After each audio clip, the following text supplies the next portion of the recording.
Hello, in this video I will show you how to pick item and move it to UI. As you see, with this solution we can pick items and they will be moved towards UI. It doesn't matter the size and the resolution of the screen, and it will work perfect in any devices. Let's see together.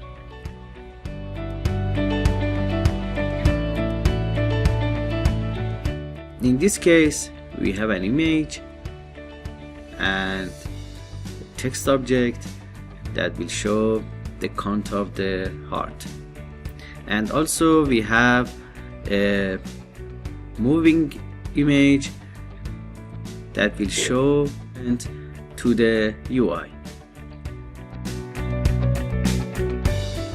We will program it with Bolt Visual Scripting.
Also, if this video was useful for you, please subscribe.